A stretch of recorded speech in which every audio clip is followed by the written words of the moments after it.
How are you? Welcome to DCP Talks, baby. My name is Stephen Candace, and I'm an author. And this is my podcast, DCP Talks, baby, every Friday night. That's right. Every Friday night at 7 p.m. It's there for you. So, ladies and gentlemen, we're going to talk about this year's things that make us go home, about the writing style, and about books of mine. There you go. So, you can check anything out on my website. It gives you information about dates on my podcast or information about new books coming out and stuff like that. You can search that at www.authorstephencandace.com. There you go. Let's enjoy our lives and everything around us, baby, and everything usually turns out well. Just stay positive. There you go. Now, we will discuss my books. You know, I've wrote 58 books out there. 58 books. That's a lot of books. Actually, 59. And I'm in the middle of writing 2 books, and we will talk about those later. But man, 58 books. You know, I've got every type of multiple variety that there is. I mean, man, we're talking about horror. We're talking about westerns, fantasy, crime, romance, Viking's Tale, cookbooks. There's a weightlifting book. You know, whatever you think and your little heart desires, check that shit out, man, and you're going to like it, okay? And I also got Audibles. Now, man, I got 24 books on Audible, and I'm about to make a plunge and send a bunch more books out there. My romance books, I'm going to finish those, as well as my Life on the Prairie, The Family's Journey, 3 books. I want to get those started on Audible. And I really think everything will come out perfectly once that's done. This week, we are going to talk about my 4 books in the Love and Happiness series. That's right. So, ever since the beginning of time, we've always wondered why and how often we do things. You know, when I wrote these 4 books, I only started with one, and that is A Father's Love, right there. A Father's Love. And then it jumped to The Blind Side of Love out of nowhere. And then I couldn't stop myself because I had to have Steve and Tanya keep going. And then Love Will Find You. And then the last installment is Love Grows on the Farm. There you go, guys. Check them out, man. It's a good read. It's something there for you. You know, and I think you'll enjoy them. You know, it's a good love family story. You know, so, you know, we will discuss everything, and we're going to break these books down, okay? You know, our friend last few weeks have been sending us some questions, Mr. Steak Filet, and he's from New York City. New York City. That's right. So we're going to talk about that shit from him. And he messaged me a bunch of questions, which, okay, so let's see what he messaged me this week. He says, what message do you hope readers take from your stories? You know, I just want them to feel like they've been somewhere. That's all. You know, I'm not perfect as a writer like anybody else is out there. Some people are going to like them. Some people are not going to like them. Just enjoy the reads. I'm not a deep, you know, certain thing of read. But you know what? I write right to the point, and I write to the story. And that's what happens. So to me, what I want people to take from the story is just enjoy it. Just take themselves away, like taking a bath in Calgon, baby. Now, and then it says, who is the main character in these 4 books, and why did you choose them? Well, you know, the main character in the Love and Happiness series is actually Stephen Lakes. Okay, it all started by Steve Lakes.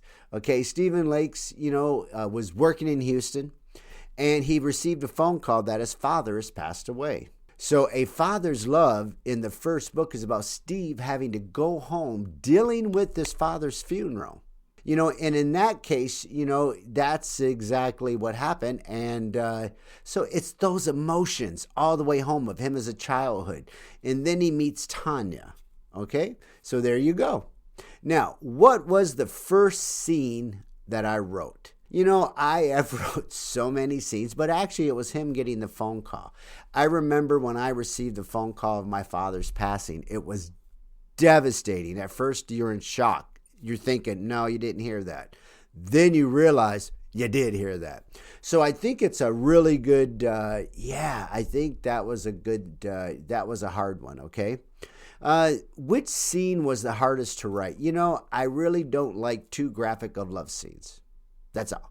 That's just me. Not that I don't believe in spice, baby. I love my spice. But I believe in the fact that I really don't feel there's a need for it. I feel there's a need where you can get really close and everybody knows where you're going. So what's the sense of jumping in the whole plunge and getting into all that? It's just my own opinion. That's all. My opinion. Now, what scenes are the most fun to write? Are you kidding me? Battle scenes. I love fighting scenes. I love anything about fantasy fighting scenes and the dragons and the stuff. And I like the way everything just ships out, baby. And you just feel so freaking man, you're just ready just to go. It excites you. Even in movies. Come on, guys. What scenes do you like? Everybody likes to crash and bang them up, shoot them out. And you know what? It's part of what it is. Is any part of these stories based on real life? Actually, it is. The first book is based on me dealing with my brother and my father's passing. My father was hard. My brother was difficult. And when you get those calls, and I had to travel back from Memphis, Tennessee to Michigan, on both occasions, by the way. And it was so long. And all you can think about is them. It's all you can think about. You think about the moments, the times you talk. You think about every little detail. And it really is something that sticks into your mind. It really does. And that's why I chose it. I figured it was a good, deep feeling emotionally. And Dak Connor, he audibled it and did such an amazing job. I felt like he was me telling me the story. I love that shit. When they do such a good job where I listen to it twice, 3 times, it's really good. Now, let's see. What message do you... Nope, we already did that one. Why did you choose this title? A father's love, man. I'm a dad, and I am a true dad, by the way. I'm not just a name out there. I'm a dad. I try to help my kids out in every way I can. And I always say this, and just remember this, folks. Your kids came into the world with nothing, and they asked you for nothing. You brought them in this world. So you need to take care of them for their whole lives. There will become a time, which is now, where my kids are starting to turn a little bit and starting to help me out more. Well, guess what? That is the circle of life, and that's what family is all about. Take care of your kids, baby. They will take care of you. That's all I'm going to say. Boom. And that is why I chose the title, was A Father's Love. And how did you create the setting? Actually, you know what? I lived in Tennessee for many, many years. And outside of, Nashville, when you go towards Memphis, the closer you get to Memphis, or actually between Nashville and Memphis, there's a town, swear to God, it's called Bucksnort, Tennessee. Bucksnort. I died when I drove past this. It even has a zip code. It even has a township. It is insane. Bucksnort. So that is the setting of this book, was Tennessee around Bucksnort. And it just made me laugh, it just was really good. Which character in this book surprised me the most? In this book was Mrs. Walker. Mrs. Walker is the stellar. She is the mother of mothers. She's that stern woman, but at the same time, so carefree and loving. And she is just, you call her Mrs. Walker. You don't talk to her by her first name, so already that sets the precedent. But no, she is actually quite a great character in this whole series. What is the main conflict of the story? There's a lot of conflicts of the story. The conflict of the story is Steve is from Canada. Okay, Steve's from Canada. He works in Texas. Now, Steve's job, he's in Houston. So therefore, the conflict is she lives in Tennessee. And once they start talking in book 2, The Blind Side of Love, then there's the conflict.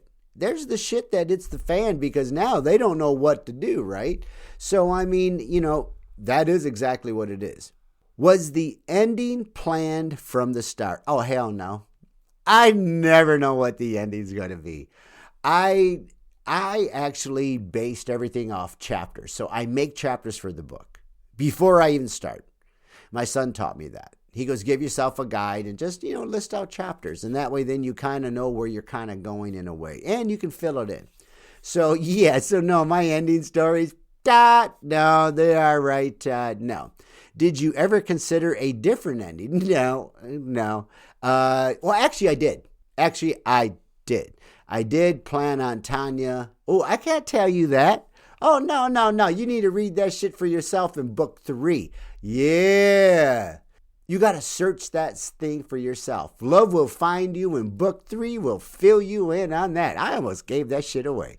That would have been terrible. What emotion did you want readers to feel the most is how I felt. I wanted you to feel my emotion of losing my father, and then a bright, shiny little light hits at the time when you may need it. Anybody knows when you lose a loved one, it is sorrow. It is so devastating. It hurts so terribly bad. And that's what I wanted people to feel the most. Is there a hidden meaning or theme in this story? Nope, love. Love and happiness, baby. I have wrote so many horror books, paranormal books. And you know what? I'm getting old. And I'm coming back to that morality shit where all of a sudden you want to make sure things are good. You did good in your life. And it seems like my writing style is changing. I'm getting more into the family side and the romance side of things. So, you know what? I think that's where it's going to go. How long did it take you to write these books? You know what? Probably 2 years for all 4. See, I write multiple books at once. So right now I'm writing 2 at once, and I just finished one. So therefore, yeah, I'm a multiple writer because your brain stops. Your brain all of a sudden gets full of one story. All of a sudden you may get trapped and lost. You need an out. So my out is a second book. And then it gives me a new outlook on a different story. Oh, and I write 2 completely different stories. 2 different stories. We'll get into that in Author's Corner. Now, which character do the readers relate to the most? Tanya and Steve. Tanya. Tanya is the most relatable person in the world. She works at a diner. Steve meets her. She's a country girl, very sweet, lives with mom and pa basically, and she just, it's a little town. Everybody knows everybody. So, and she's the belle of the ball basically. Everybody likes Tanya, I think that's who, so I think that's good. What makes this book different from others' books, man? It's about me. It's about my life, and that first book is about that turmoil, about the feelings and the drawing. And then you meet somebody, and it kind of helps you get through things. And I think that's what, Is this book connected to a series? Well, I just got through saying yes, but he didn't know that already. Yes, Love and Happiness series, 4 books. So just remember, man, book 1, A Father's Love. Book 2 is The Blind Side of Love. Book 3, Love Will Find Us. And book 4 is Love Grows on the Farm. So there you go. Now you have all 4. Will you see these characters again? No, not really. I do have a really bad habit of multiple book characters. Right now I have a character that's been in 3 books. There you go. So they won't be in any books as far as I know of, but one never knows. Writers have a fantasy that just goes into it. The last question. Why should readers pick up this book? Because it's a damn good series. I've had so many people send me emails saying they love this series. The first book, I've had several people tell me. It was so funny. I received a phone call. Steve got in an accident. And the best one was, with my new book, I had someone email me and said, just tell me, does Paul come home, please? And I'm dying. I'm like, oh, that's amazing, okay? Hey, it is what it is. Our guest, too, Mr. Jose Cuervo, sent in a few questions. We'll take care of those. DCP Talks, baby. All right. How did you create the main couple? Actually, it was a surprise. I knew Steve was going to be the main character and he had to deal with it. And I knew he was going to meet somebody. How? I didn't know. And then it's the old cliche of how many movies have we seen? Come on, the guy walks into the diner. But usually shit hits the fan. In this case, he sees the most beautiful blue eyes. And this book was actually wrote before Baby Driver. So, and the funny part is, in that scene, I felt like he took it from me when he just looked into Deborah's eyes. And I'm like, hey, that was my scene, mother.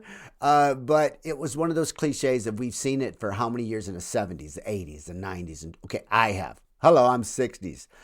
So I've seen that shit. Let's see, so that's how that came apart. Which character fell in love first? Oh, that was Steve. Men always fall first. Man, we can't control our damn emotions if our life depended on it. We suck. Be honest, guys.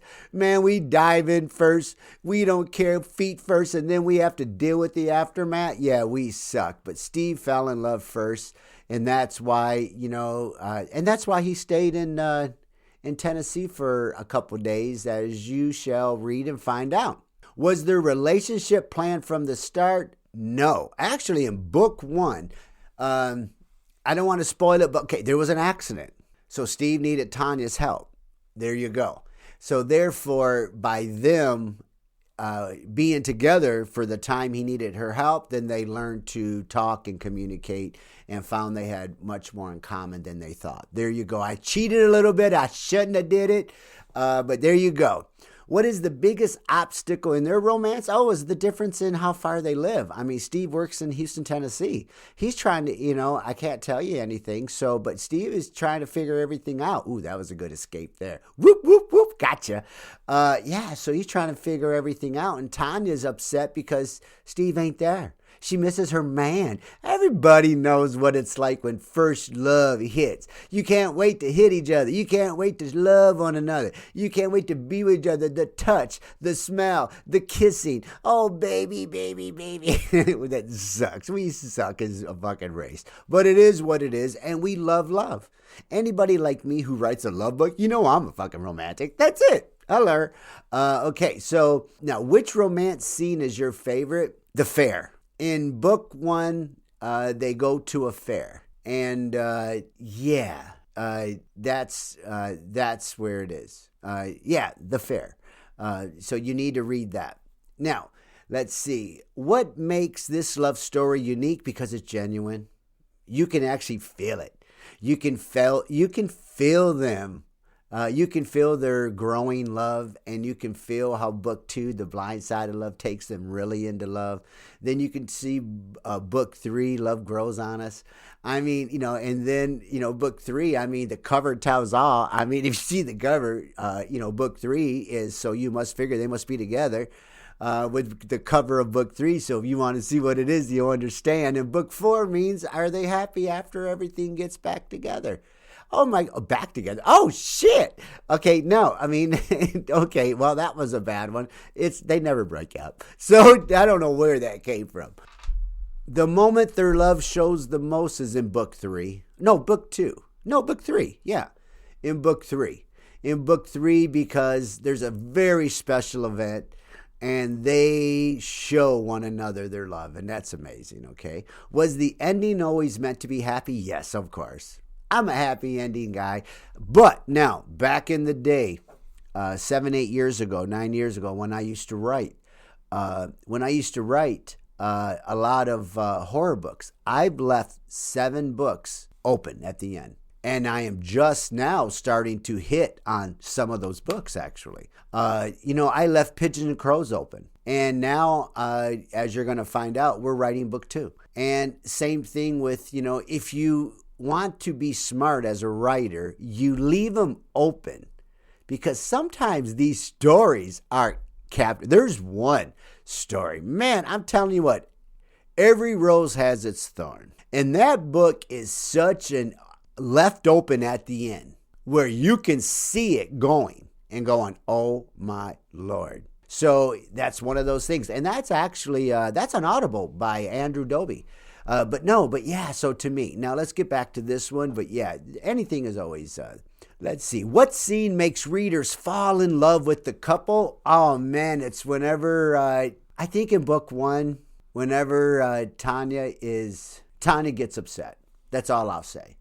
And those emotions, you feel it. You know what it's like. You know what it's like. It's all I can say, man. You know what it's like. You know what it's like. And I think that's whenever you'll start to fall in love with them. Why will readers connect with this love story? It's because it's real. It's about my emotions. I'm a hopeless be romantic, so I think that's really what's going to draw everybody into this, is because it's real feelings. I've learned how to write It has taken years. No matter what anybody says, they can sit there and say, I've been writing a book for 20 years. Piss off. You've been writing for 20 years. But the more you write, it's like a job, guys. The more you write, the better you get. The more repetition, the faster you get. I use a microphone to write. I just finished writing a 340-page book in less than 3 months. So to me, when you want to talk about pages, I wrote with all my books, 59, over 11,000 pages. There you go. Check that out now. So you say what's in your back pocket? There you go. Now, let's get to our next segment, which is my ideal of politics. How about we are not doing it? I'm done with it. DCP Talks is out of politics as of right now. Now we're going to talk about Author's Corner, baby.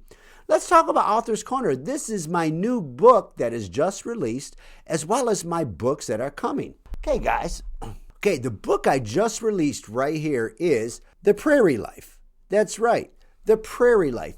Book 3, One Family's Journey. There you go, baby. It's right there, man. It's also out. And you know what? I've already ordered it. It's coming in. I love it. It came out today. It's so exciting. I can't wait. 340 pages. It's the last installment of the One Family's Journey. It's book 3. And this is The Prairie Life by Jean Ann Jenkins. We left off in book 2 where Laura suddenly stopped writing. Well, Frank Dobbs wanted to find out why, but never did until he met the youngest sister, Elizabeth, out of nowhere came to see the diaries inside the museum. Well, all of a sudden, they talk and communicate. Well, the younger sister, Elizabeth, decides to hand Frank Dobbs Jean Ann's journal from after she passed away. So therefore, Frank Dobbs is excited as hell, of course, and that is book 3. It's the tale of Jean Ann Jenkins. So to me, that's pretty cool. And that's what they did, and that's how they're going to do it. And I think that's awesome. So book 3 came out well, so therefore it's all done. It's ready to go. Now, the next book we're going to talk about, and that book is called The Armada. And The Armada is going to be book 2 of A Viking's Tale. And this book 2 of A Viking's Tale is the tale of Astrid and Borg. The tale of Astrid and Borg. Now, this is the book 1 left off where it took almost 2 years for the war with the King of Spania. After defeating the king, it takes almost 6 months for them to get ready to leave the country of Spania. The Queen Ravan is on her way out, of leaving Spania. 2 riders come to her. And on their way back around the dead forest, General Altos and his army of men, of warriors basically, they leave the Queen, and they go back to their Castle Italia. And that is where they've been for 2 years. Well, the 2 riders come to tell the Queen that Castle Italia has been overrun and everybody inside is dead. And they're hanging from the rafters. The children are in piles and were burnt alive. So the Queen is furious after hearing this news. She already knows General Altos is on his way back to his castle. So you can imagine what he's going to say. And it's in there, on his way back. And as they start to pass dead animals and dead people of the surrounding settlement. So to me, it's a great tale. It's going to start. But this tale is going to be about Astrid and Borg, who were inside that castle, the only 2 survivors. And it's about their tale. So this is going to get pretty interesting. I like it. And then the third book I started right now is called John Tillis. John Tillis is a mining family back in 1865. They were in Mason's Valley. So therefore they bought property on the other side of the Mason's quarry mine. And their property ends up, it looks like may have some silver in it. The story is about the company wanting their land. And that's what the story is about. The John Tillis, and it's the revenge. So therefore, it's going to be a good tale coming. Nice set in the 1800s, the prairie settings. I love that settlement life. I think it'll be really good now. Now, we're going to actually talk about, in our next segment, it's called the Writer's Corner. There are some things about characters, about writing, and you really got to think about how do you want to do this. So I'm going to throw some things out there which people have asked me questions, and it makes sense. How can I make this chapter more emotional or more intense? Think about a moment. Okay, so my answer is going to be, you think about a moment that you've been in where you've seen people escalate, or you've seen people draw in and get emotional. So you have to take those emotions, whether it's mad or whether it's intense or emotional or sad, and you got to write those in. That's how you do it. That's how I do it. What I do is I take how I felt. When something happens, you have an emotion, right? Well, how do you feel? When you see something on TV and you see somebody just losing their shit, well, there you go. Write what you see, because you're not cheating. You're seeing what an emotion is and you're learning from it. You steal shamelessly. You're not stealing the character. You're not stealing the movie. You're stealing how they're acting. So therefore, steal fucking endlessly, man. And put that in your book, because it's more, you see it. When you see something, you can touch it and grab it, and you can really represent it greatly. What does my characters want most in this moment? I think that you have to write the scene and put them and know where you want them to go. That's the secret. Where are they going? What do you want them to do? They could just be sitting on a porch doing nothing, whittling. They could be holding a gun in a doorway, doing nothing. There you go. What do you want them to feel like, look like, and people to see them? There you go. Now, what an unexpected event could change the story right now? Baby, it's how you wake up. Woo! Like I said before, now, if I wake up in a shitty mood, oh, that shit's coming. Oh, you're going to die today, or someone's going to die in the story. But usually it's just, it's a twist of fate. It really is. Writers have a way where they feel they need a sense of spice. They need to do something. We're going to change shit. That's it. Okay, if I rewrote a scene from another character's view, what would change? Well, everything would change, because you're writing it from another character, who that character is. You're writing it from where they are, how they're doing it, how they do something, how their personality is. You got to remember that. When you base your characters, my son taught me this, okay? My son, he does movies. He's with Kiwi Productions, and he has a movie.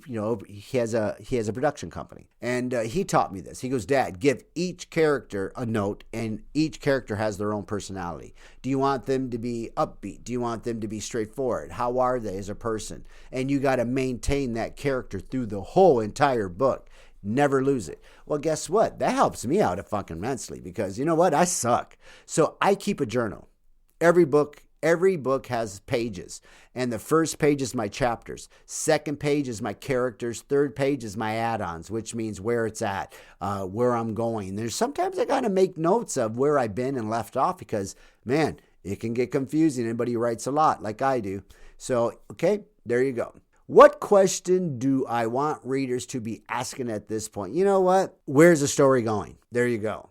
I'm one of those people, I kind of write my ending at the very beginning, so you kind of know what's coming. But where's it going? That's what readers really want to know. And they want to be enticed, okay, guys? They want to be enticed. Entice them, baby. Now, what would surprise even me as an author? Oh, man, when you get some emails, when I get emails in the back or phone call telling me, just tell me, please. I die laughing. I'm like, thank you. Because you know what? I send my books out to people I know who read like endlessly, and they edit my book. So therefore, they're the only ones who can really critique it and tell me the truth. And they do. They will send me notes. Go to page 33. Do this on page 44. Check this out. You may want to check out this and see if it's right. And I appreciate that, because now I got a second view. And when that happens, it blows you up, because now you have a sense of, it's right. Okay? You know it's right. I have an editor that reads so much, it's unbelievable.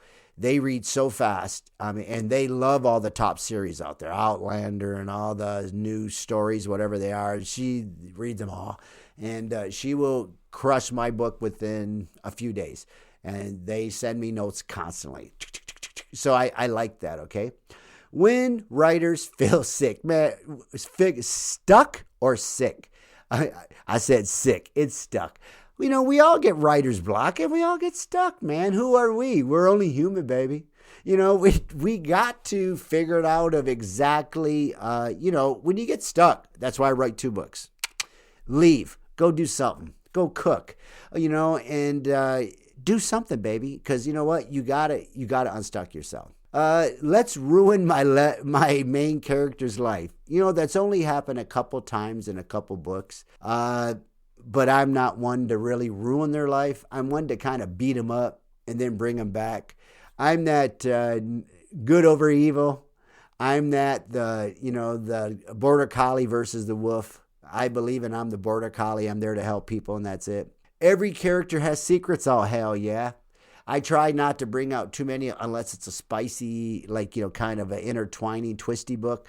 But otherwise, there's secrets. Everybody has secrets. How many readers feel something? In these series, Love and Happiness, you're going to feel it all. You're going to feel the sadness. I love it when you cry. I like it when you read something and all of a sudden you're happy and you got tears coming down. In this 4-series book, oh my God, there's a bunch of that. Oh my God, with Steve. Oh yeah. Woo! Oh, poor Tanya. But now, what does my hero really want? Okay, in this book, there's really not like a hero. There is a love story, and you want it to come out in the end. You want it to blossom. I mean, everybody has endless hope of romance. Come on, guys. And this book will fill your ass in. Now, so there you go. That's the question. Thank you, guys. I really appreciate those emails and those questions. And yeah, hell yeah. DCP Talks, baby. But yeah, so now we're going to get to my little Broncos talk, okay? To everybody, I was going to have a little bitty Broncos corner. There's been a contract, in touch. Everybody knows this, that the Broncos have extended DeJuan McMillan's tender contract. Kenneth Walker updated it, okay? A team will pay him out $5.8 million and pray for the Broncos won't lose him next year unless someone's going to pay a higher price for that. I don't think it's going to happen. They don't think it's going to happen. So we all know for the fact that, you know what? Like Carol Burnett. Hello, everybody. So yeah, you know what? My next Bronco fan is my daughter. Cheers, Ash. Okay, go Broncos.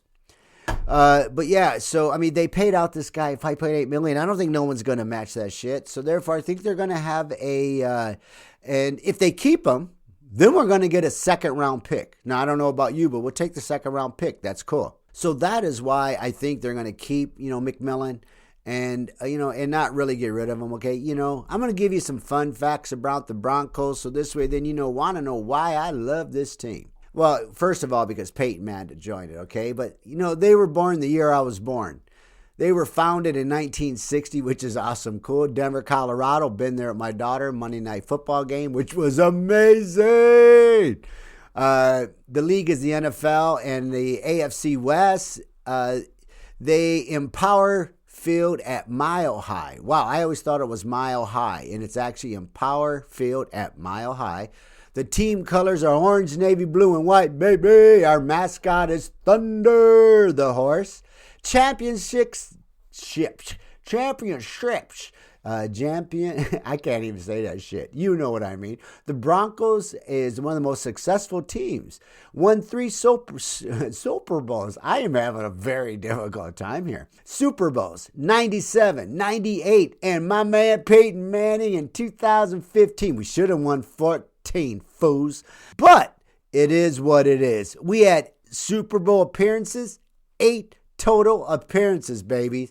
We have been successful, so I don't want to hear that stuff. Famous players, baby. We have been well known. Everybody knows that John Elway, number 7, League Hall of Famer.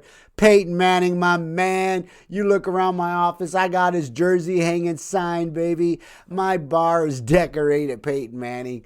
I've got everything. So 2015 championship, yeah, baby, that's my man. Terrell Davis, running back, Hall of Famer. My man, which I have several shirts. Von Miller, Super Bowl MVP, baby. How about Shannon Sharp? Shannon Sharp was a fucking badass, right? Tight end, Hall of Famers. Now, the team highlights, right? We started in the AFL before joining the NFL in 1970. Know the strong defenses and great quarterbacks. We have always had good defense and always had quarterbacks. Now, the last 7 years, we suck. Get on board. Face the fact. We didn't have it. Bull was his first 2 years suck. I mean, he tried.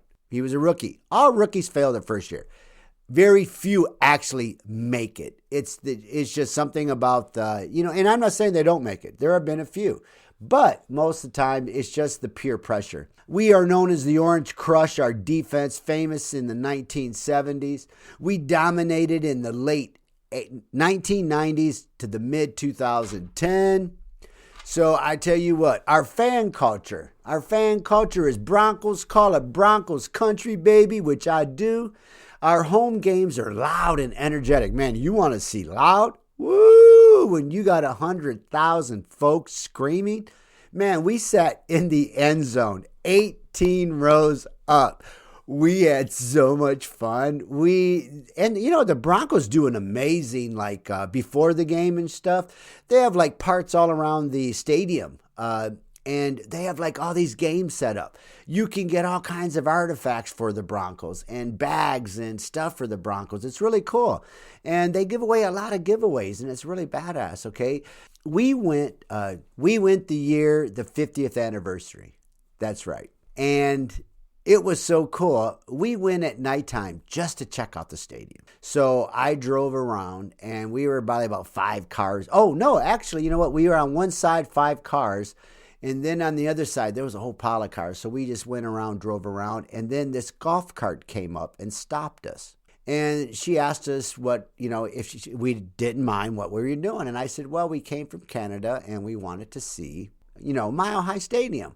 Believe it or not, this lady told me and my daughter, get out of the car, as she took us on a tour. The inside. Oh, we went everywhere. And of all the days of nights that she took us, they were having the famous Broncos Fame Bowl. So it's all the famous Broncos and all the Hall of Famers. So they had the Hall of Fame Bowl. That's what it was. And of all the nights, yes. So we met so many people. It was so cool. We got pictures of all their busts and them. And she took us everywhere. And then the next day when we went to the game, she told us to meet us. She took us to our seats. That was so cool through the crowd. That was really good. We felt pretty important that day.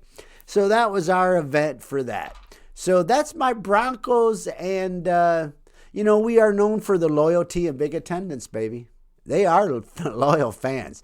But I tell you what, there's a lot of places that are loyal fans. Let's get real, man. Buffalo, Philly. You're talking about everywhere. Vikings, Bears. Look at the Bears. They've had a losing how long? And they're still fucking loving one another.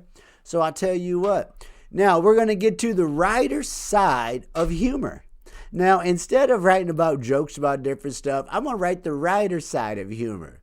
When we talk about writers, okay, we say, I'm not procrastinating. I'm researching very slowly. Authors do not have messy desk. It's called organized chaos. My characters get more attention than my friends. That is so true. I talk to imaginary people for a living. Man, you have no idea. My wife always asks me, what did you say? It is hilarious.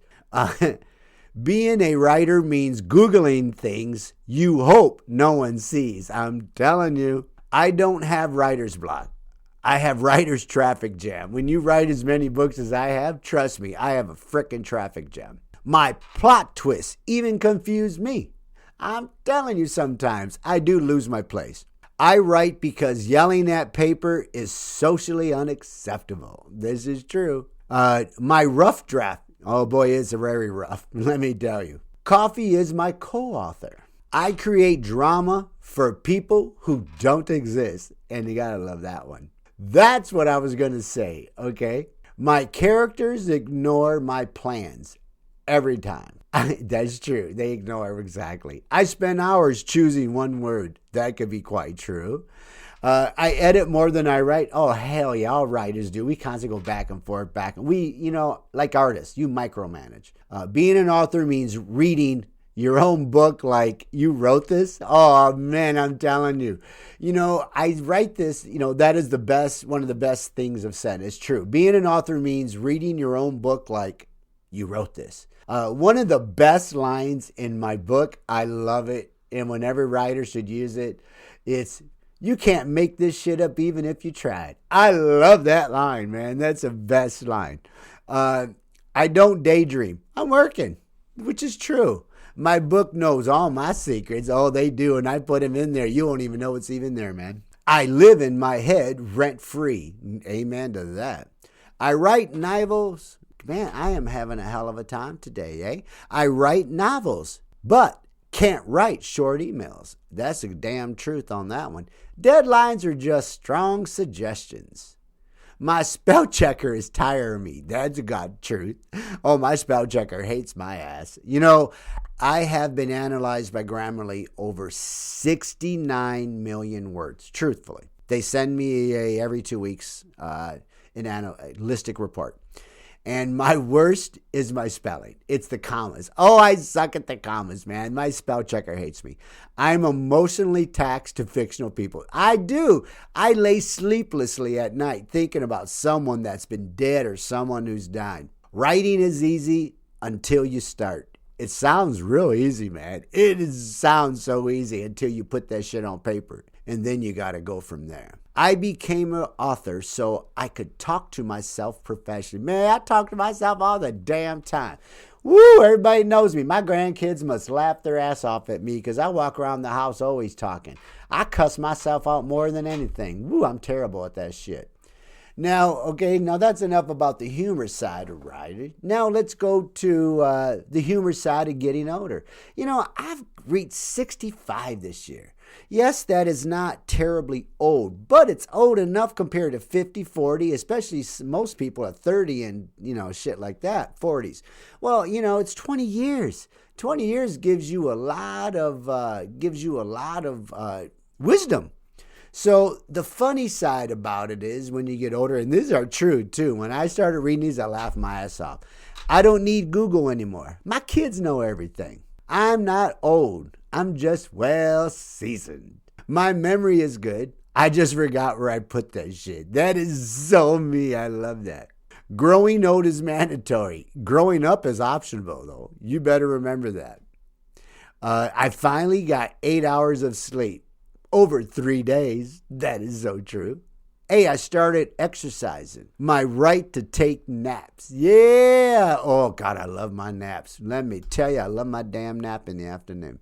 My idea of a wild night is staying up past 9 o'clock, baby. Woo! Then the horns come out. Hallelujah at that. I can't stay up past 11. Shit, I have the worst day the next day. I don't trip. I do surprise gravity checks. That is about the truth, man. 2 years ago, I have fallen. I had something with my hip that gave me my equilibrium was off, my balancing. I fell more times that year, and I had to have shoulder surgery because of it. And oh my Lord, it was terrible, man. I used to run marathons. Now I run out of breath. Man, yesterday I walked the dogs and I was breathing so hard I thought I was going to pass damn out. Wrinkles are just smile lines that keep going. Amen to that, man. I got more smile lines than I knew. I'm on a seafood diet. I see food and I eat it. Hell yes, that's a true one. I don't need GPS. I'm just exploring. I love that one. That is so me years ago. Retirement means every day is a Saturday. Amen. Hallelujah to that. One day I'll get there. I'm not ignoring you. I'm buffering. Oh, that's a good one. My kids should be telling me that because they never answer my damn text as a call.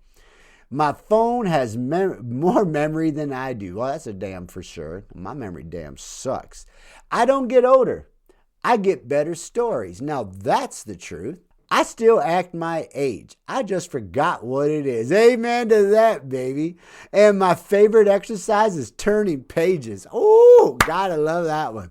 Age is just a number, a really big one at that. Now we're done with that, and I'm going to leave you with the quote of the week. And this week I write in all my books. This week's quote is, the longer you wait, the harder it gets. Just do it. The longer it waits, the harder it gets. Just do it. Now I want to give out a shout out to a lot of my peeps out there. We got the Gamins out there. We got the Moody's out there. We got Kiwi Productions, Sparkle and Soar. And then we have Elk Artwork, ALK Artwork. There we go. Now, coming soon is going to be DCP's Cooking Corner, the hot spot, baby.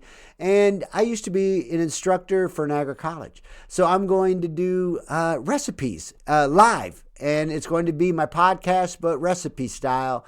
And we're going to do a cooking little show. There we go. It's coming soon to a theater near you, baby. There you go. All right. Just remember, the longer you wait, the harder it is. Get it done. I'm just telling you, baby, get it done. Please note that I'll provide both sides of feedback. You can send it to me anytime you like. So there you go. No holding back. Send that shit to author Stephen Candace at gmail.com. Don't be afraid. I ain't afraid either. Now, if there's a topic you want to talk about, just send me a note, baby. Just send me a note and I will talk about it. Now, this is my new segment and how I'm going to change the podcasting. This is how it's going to flow from now on. And I'm going to just revamp every week, different questions about the author, different things. So there you go. We will chat with you soon. Holla. Have a great day, a great week. We're looking for our next adventure, and DCP Talks is out.